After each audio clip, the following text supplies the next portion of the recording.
आज की वीडियो हम करेंगे क्लास 12 केमिस्ट्री का चैप्टर केमिकल काइनेटिक्स। इससे पहले बेटा मैं इस पर 2 वीडियो बना चुका हूँ, उसी सीरीज को कंटिन्यू करें। आज हम पढ़ेंगे rate law, rate constant and order of reaction. इससे पहले बेटा को बेसिकली टर्म्स क्या करती है, इफेक्ट ऑफ कंसंट्रेशन, मतलब कंसंट्रेशन का मेरा रेट ऑफ रिएक्शन पे क्या इफेक्ट होगा, कंसंट्रेशन का रेट ऑफ रिएक्शन पे क्या इफेक्ट होगा बताती है। सबसे पहले सीरीज में चलते हैं। सबसे पहले आपको समझना पड़ेगा law of mass action. 2 scientist है बेटा, गुल्डबर्ग और दूसरा मेरा वागे। 1867 में 2 साइंटिस्ट थे मेरे, गुल्डबर्ग और वागे। उन्होंने क्या कहा कि लॉ ऑफ मास एक्शन देखो, एक रिएक्शन देख generally, a plus b gives c plus d. भाई a small b small c small d उनके कोफिशिएंट है, जैसे आप कहोगे स्टाइचियोमेट्री। एग्जांपल आप समझ लो बेटा।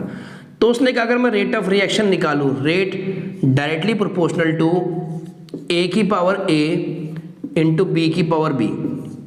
भाई ये तो आप मानोगे ना कि किसी भी रिएक्शन का रेट उसके रिएक्टेंट पे डिपेंड करता है। रिएक्टेंट होते हैं उसके लेफ्ट हैंड साइड पे। तो उसका कहना था कि अगर मान लो एक रेट ऑफ रिएक्शन, तो जो उसकी स्टाइचियोमेट्री है बेटा देखो, उसकी पावर रख देंगे इनको। देखो जैसे मान लो मैं एग्जांपल आपको दे दूं, ये पूरा हटाओगे तो क्या बनेगा, रेट इक्वल टू, जब ये साइन हटेगा फिजिक्स केमिस्ट्री कांस्टेंट है, के कंसंट्रेशन ऑफ ए की पावर ए बी की पावर बी। बेटा ये डब्बे में लिखा है स्क्वायर ब्रैकेट में से कहते हैं कंसंट्रेशन, है ना, मोलरिटी फॉर्मेलिटी सारी कंसंट्रेशन। अब सुनो मेरी बात, एग्जांपल आप बोलोगे N2 plus 3H2 gives 2NH3।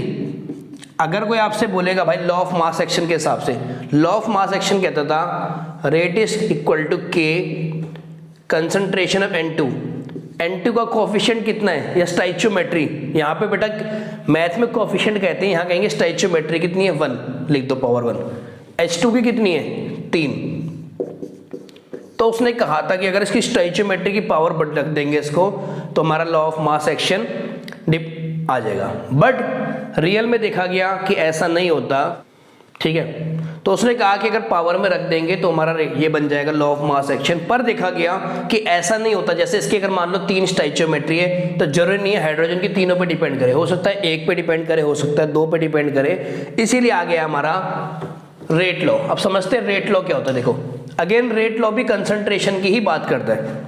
Rate law भी जैसे मान लो, रेट लॉ कहता है एक रिएक्शन है a plus b gives c plus D.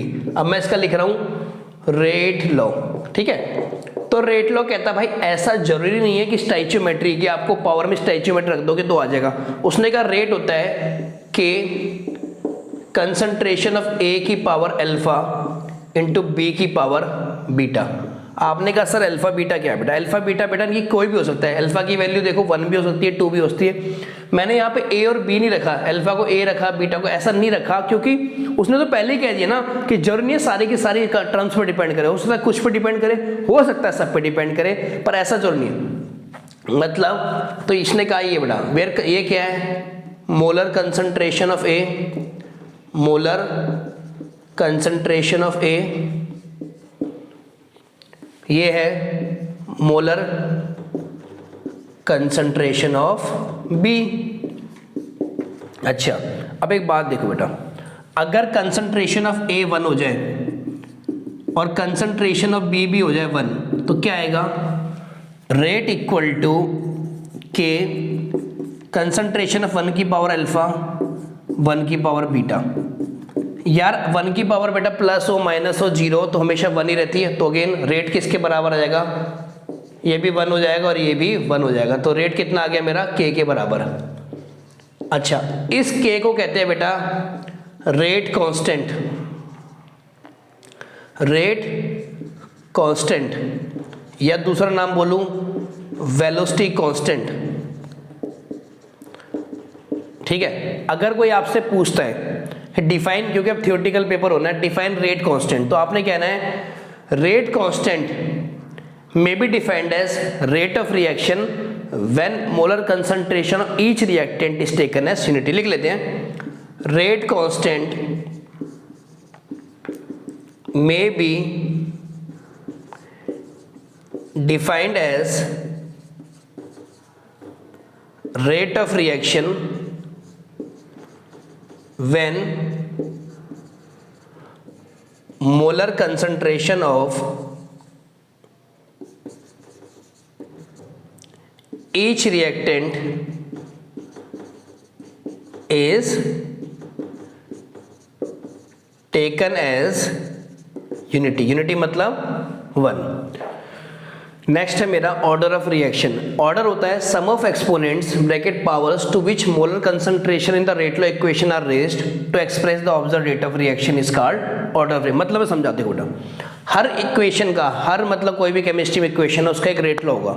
आपने कहा सर रेट लॉ हम कैलकुलेट कर सकते हैं। बेटा रेट लॉ एक्सपेरिमेंटल डाटा होता है, आपको गिवन होता है। मान लो मैं बोलूँ रेट, किसी रेट लॉ में बोल दूँ रेट, या फिर रेट लॉ क्या है, के कंसंट्रेशन ऑफ ए की पावर 5 नहीं बेटा 1 कंसंट्रेशन ऑफ बी की पावर 1। आपको मैं बोलूँ इस रिएक्शन का ऑर्डर निकालना है, तो आपने कुछ नहीं करना होता बेटा। जो पावर होती है, देखो रेट लॉ एक्सप्रेशन आपको गिवन होगा, ठीक है, उसकी पावर जो होती है, इसकी देखो इसकी पावर कितनी है 1, इसकी पावर 1, दोनों को ऐड करते हो तो ऑर्डर कितना आ गया 2। अगर एक और देखो, मैं आपसे बोलूँ रेट इक्वल टू के कंसंट्रेशन ऑफ ए की पावर 2 बी की पावर 1, तो आपने कहा सर जो पावर की कंसंट्रेशन की पावर है देखो 2 है और 1, 2 + 1 3।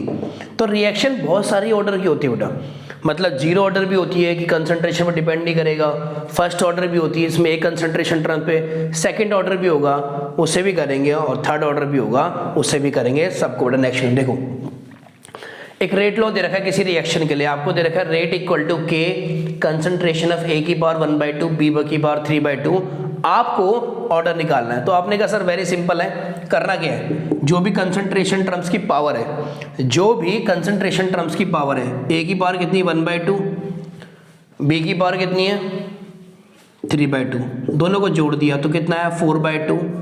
तो कितना रिएक्शन कौन से ऑर्डर की आ गई, सेकेंड ऑर्डर की।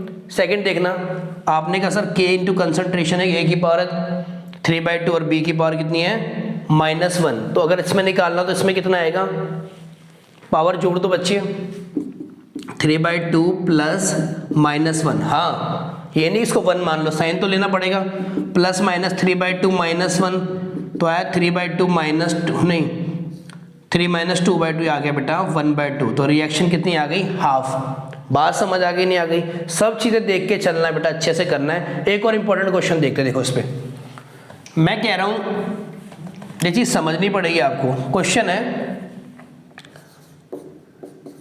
अ reaction is first order with respect to reactant A and second order with respect to reactant B. Calculate the overall order of reaction। उसने बोला कोई रिएक्शन है, फर्स्ट ऑर्डर है with respect to reactant A and second order with respect to order निकालना। आपने कहा sir rate law दिया है, बेटा रेट लॉ नहीं दिया पर लाइन तो समझो, कोई रिएक्शन देखो क्या लिखोगे rate law, rate equal to k, ठीक है, फर्स्ट ऑर्डर है रिएक्टेंट ए, मतलब बेटा फर्स्ट ऑर्डर मतलब कि अगर खाली रिएक्टेंट ए को देखूं तो उसकी पावर 1 होगी, भाई यही तो फर्स्ट ऑर्डर है, ठीक है, और सेकंड ऑर्डर बी के हिसाब से क्या चाहिए सेकंड ऑर्डर, तो बी की पावर 2। अब क्या दिक्कत है इस क्वेश्चन में, लैंग्वेज से परेशान नहीं होना बेटा, ठीक है। तो कितना आ जाएगा ऑर्डर 1 + 2 3, ये तो लैंग्वेज को आपको डिकोड करना पड़ेगा ना, कई बार एक ही कंसंट्रेशन ट्रांसफर डिपेंड होगी वे ऑर्डर हो जाएगा, कई बार दोनों पे डिपेंड होगी, तो आपने देखना है कि किस हिसाब से लिया, ठीक है। अगर इसी क्वेश्चन को देखो, इसी क्वेश्चन को हल्का सा मैं चेंज करके मैं लिख दूं उल्टा, मतलब and second order with respect to reactant B, मतलब उसने क्या कहा कि रिएक्शन जो है ए लिख दो ना, ए फर्स्ट ऑर्डर रिएक्टेंट ए के हिसाब से, तो क्या है बी की पावर 1 भाई लिखा है ना, और सेकंड ऑर्डर विद, तो अगेन ये आ जाएगा बेटा, ये एक्सप्रेशन बन जाएगा, पर अगेन ऑर्डर तो सेम ही आएगा 1 + 2 3, क्योंकि ऑर्डर क्या डिपेंड करता है इसकी पावर पे। अब कुछ न्यूमेरिकल देखते हैं बेटा, स्पेनिश टॉपिक जो हमने पढ़े हैं मास, एक्शन, ऑर्डर या फिर कंसंट्रेशन वाले पे, इसके कुछ इंपॉर्टेंट न्यूमेरिकल देखते हैं। क्वेश्चन है the rate law for a reaction is found to be rate equal to k concentration of NO2 negative, concentration I negative, concentration H positive का power 2. How would the rate of reaction change when concentration of H positive double, concentration of I negative is half. Third है concentration of each of NO2 negative, I negative, H positive are triple degree. करना कैसे, आप मेरी बात सुनो, ये इसका rate law expression है, ठीक है। अब सुनो, अगर मैं इसको मान लूँ A, इसको मान लूँ B, इसको मान लूँ C, बेटा बार बार लिखना पड़ेगा। तो रेट मेरा एक्चुअली में है क्या, k concentration of A, concentration of b, concentration of c का स्क्वायर, ठीक है।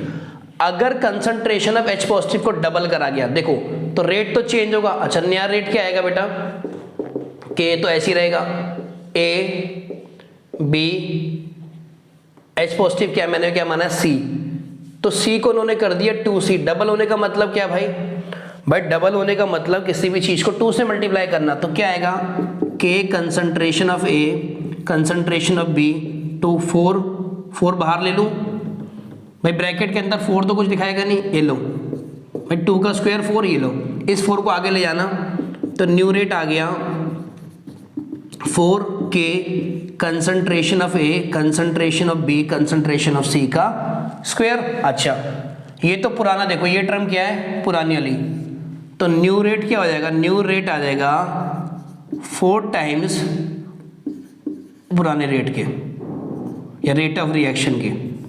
तो क्या हो जाएगी मेरा रेट, कंसंट्रेशन क्या पूछा उसने, रेट ऑफ रिएक्शन क्या हो जाएगा मेरा, 4 गुना हो जाएगा। बात समझ आई, ठीक है। सेकंड पार्ट में आप देखो, concentration of I negative is half, है ना, concentration of I negative is half. पहले में तो 4 गुना आ गया, अब देखो आई नेगेटिव को हाफ कर दिया गया, यानी रेट क्या है, के कंसंट्रेशन ऑफ ए, मतलब ए तो ए रहेगा, आई नेगेटिव को मैंने बी माना है, तो यानी हो गया b/2, हाँ कि ना, न्यू रेट। भाई जिसको हाफ किया उसी को तो चेक करेंगे, सबको थोड़ा ना चेक करके देखना। एंड कंसंट्रेशन ऑफ सी का स्क्वायर, तो रेट कितना आ गया, के, ये 2 बाहर ले जाओ बेटा, 1/2 k concentration of A, concentration of b, concentration of c का स्क्वायर, ये क्या आ गया, न्यू रेट। अब ये जो टर्म है देखो बेटा, ये तो पुराने रेट के बराबर ही तो हो गई, ये देखो इसको, तो न्यू रेट कितना हो जाएगा, रेट ऑफ रिएक्शन हाफ हो जाएगा पुराने रेट के, ओल्ड रेट या फिर रेट ऑफ रिएक्शन लिख देना, बताओ तो कितना हो जाएगा, हाफ हो जाएगा ना, ठीक है। थर्ड पार्ट है concentration of each of NO2 negative, I negative, H positive R triple.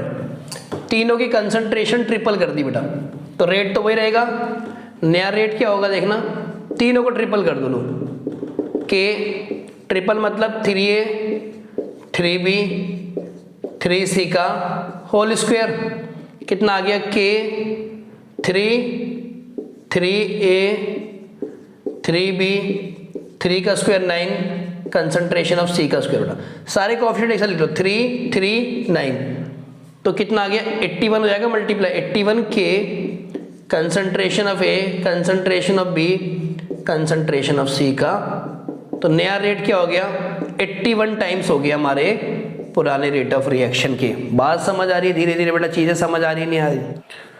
Next question है, a reaction is of first order reactant A and of second order reactant B, how is the rate of reaction affected when concentration of B alone is increase to 3 time concentration of A as well as B. वही है बेटा, rate law बना लो। Rate क्या है, first order reactant ए की power 1 या ए लिख दो, और सेकंड ऑर्डर रिएक्टेंट बी, तो रेट क्या आ गया, k concentration of A into B का स्क्वायर, ठीक है। नया रेट में क्या करा उसने, b को 3 टाइम कर दिया बेटा, b को 3 टाइम करने का मतलब 3b हो गया, 3 का स्क्वायर 9, तो k concentration of a into 9 concentration of b का square, 9 times k concentration of a into concentration of b का स्क्वायर। तो ये तो देखो पुराना रेट के बराबर आ गया, तो न्यू रेट क्या होगा मेरा, 9 टाइम्स ओल्ड रेट बेटा, 9 गुना हो गया, है ना, ठीक है। सेकंड पार्ट में बोला concentration of A as well as B double, तो रेट तो मेरा क्या था k concentration of A into concentration of B का स्क्वायर। नया रेट में क्या होगा 2a डबल हो गया ना, और ये 2b का होल स्क्वायर, 2 का स्क्वायर 4, 4 टू जा 8, 8 k concentration of two concentration of B का होल स्क्वायर। तो नया रेट कितना हो गया पुराने रेट के 8 गुना होगा, 8 टाइम्स। बात समझ आ रही नहीं आ रही? इस वीडियो में बेटा करेंगे इतना ही। नेक्स्ट वीडियो में कुछ और इंपॉर्टेंट टॉपिक के साथ, तब तक मिलते हैं आपसे नेक्स्ट वीडियो।